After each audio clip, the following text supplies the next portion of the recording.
The gloves are off, indeed. Not only has Attorney General Bill Barr hired a so-called pit bull to investigate the investigators, John Durham out of Connecticut, who has a history of investigating officials, he is working with the nation's top national security leaders to get to the bottom of exactly how this whole Russia investigation got started in the first place. Now let's get to Mr. Durham first. The U.S. attorney will review, Mr. Durham will review, and I quote, all intelligence collection activities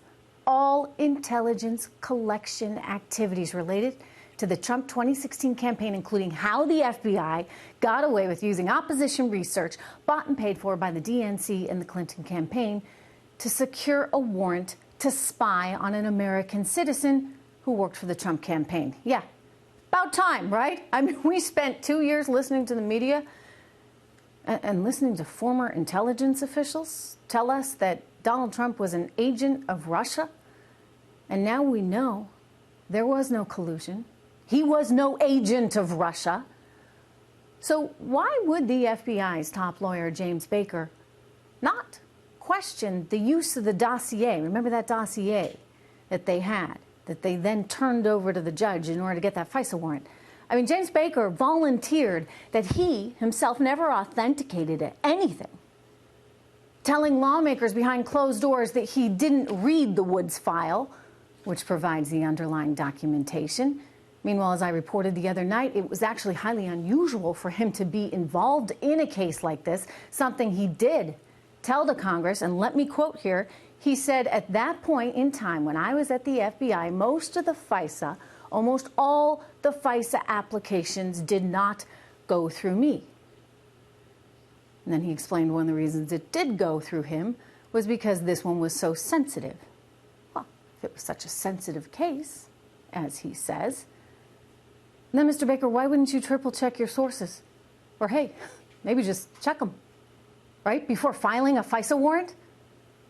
And then, because you know what, I'm not done here, why not inform the FISA court judge that your application is based upon opposition research? I mean, why leave it in a little footnote when that's kind of important? It's like really important. And I say this as a journalist. Do you think I just repeat hearsay and regurgitate it to you as though it's news? No, I check my sources. And when I've got something that's as big as that would have been, you triple check them, because that's the honorable thing to do. Someone with integrity does that. But this FBI went and used a bunch of hearsay and presented it to a judge as though it was FBI fact. And then they had a little footnote to say, oh, by the way, this is bought and paid for by the opposition. Here's Baker's explanation on that one. Watch.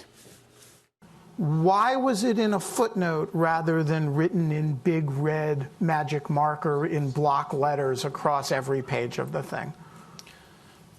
Nobody's going to miss a page-long footnote in regular type. Okay? Okay. I mean, excuse me. You treat hearsay and tabloid opposition research as legitimate FBI research. You never headline it as anything else for the judge. You expect the judge to go and look at all the footnotes. Well, listen to Baker's inexplicable reason for just footnoting that source of the dossier to the judge. Here we go.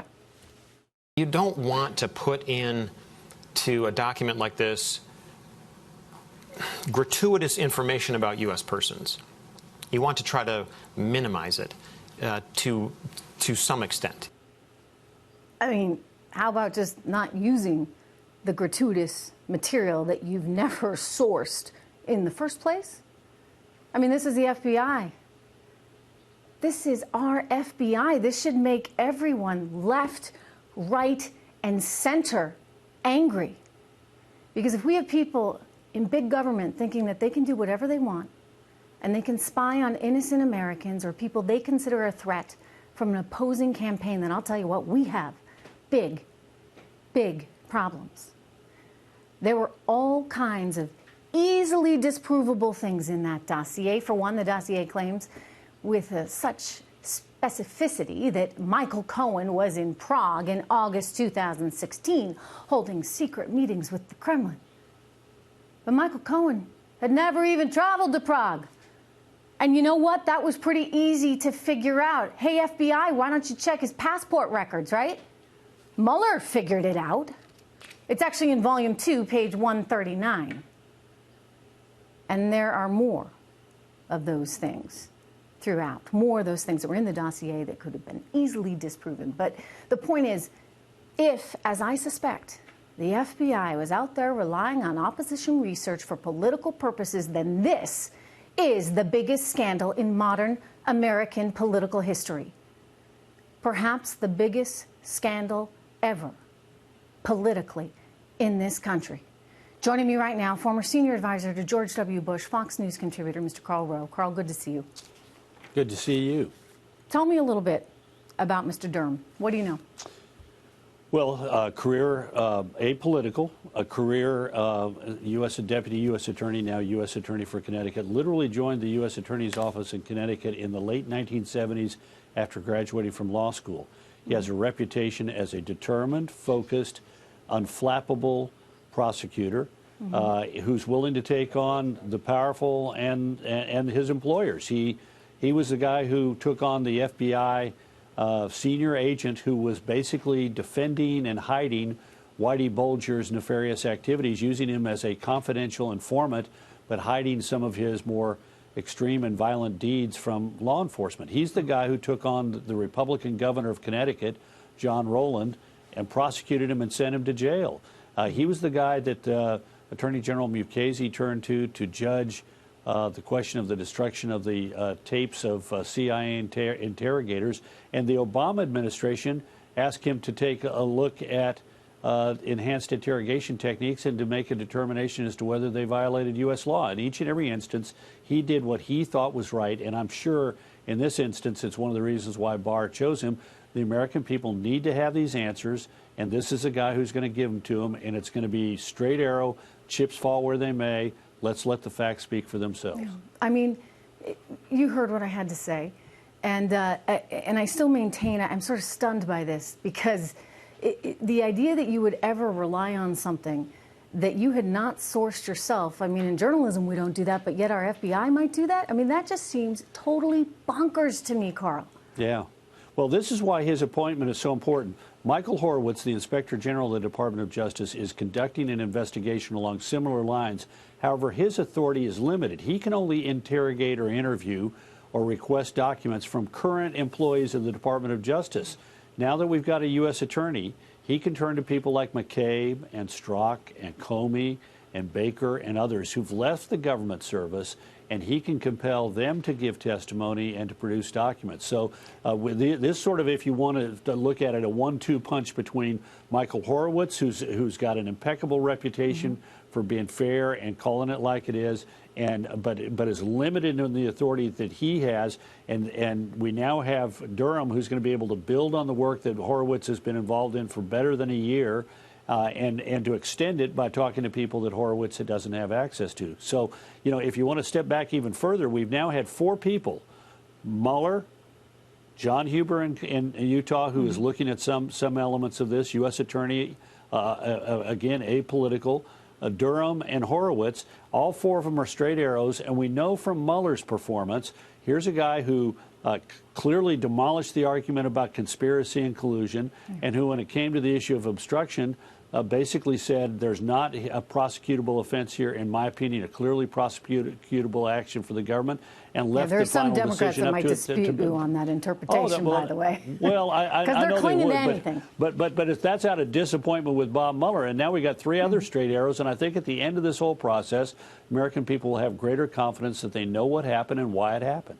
Well, you know, think of what it's doing to our country in the meantime, and look, sir, I mean, I'm afraid we're going to learn some answers that are going to be very disheartening. You know, and I don't know. I mean, we'll see what we need to know. We need to know, because, like you, I have a deep suspicion of.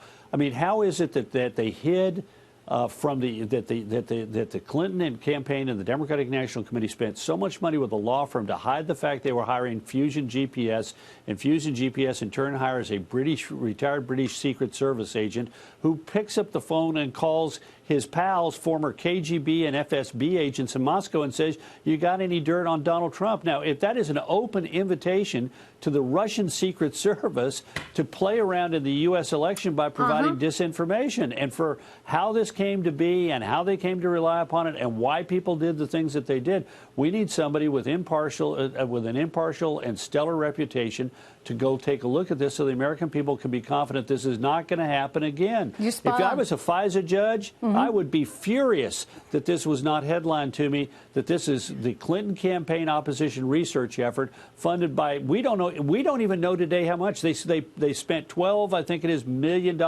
with the law firm. That was obviously for some legal services. But how much went to Fusion GPS? And then how forthcoming has Fusion GPS been about its role? Glenn Simpson has not been that forthcoming at all about it. And we need to, as the American people, we need to be confident that the agencies of our government are not going to be used in this, what appears to be deeply political and personally driven fashion. Hey, if I'm Vladimir Putin and I've got my former KGB buddies out there talking to Christopher Steele, this is perfect. This is like, you know, just made. It's ripe for that kind of opportunity and to expose ourselves so stupidly to that, perhaps for political reasons. It is a shame. And remember, you talk about Russian interference. The dossier is dumped into the American political campaign as it comes down the closing months. And we have Fusion GPS and Christopher Steele trying desperately to sell this to anybody, any reporter that they can get to bite on it. So, you know, you talk about Russian interference in the election.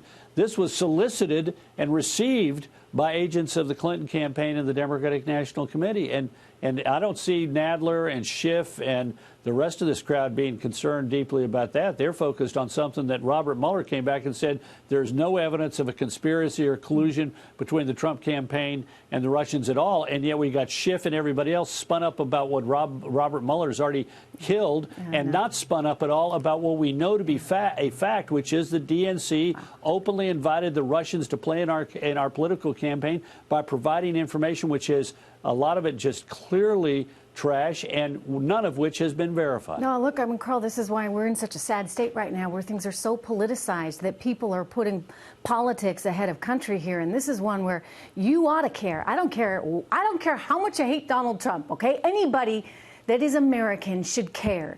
If the FBI is doing stuff like this, we need to know the answers, and I'm afraid about what we're going to find out, but we need to hear it. Karl Rove, we need to hear it. Thank you.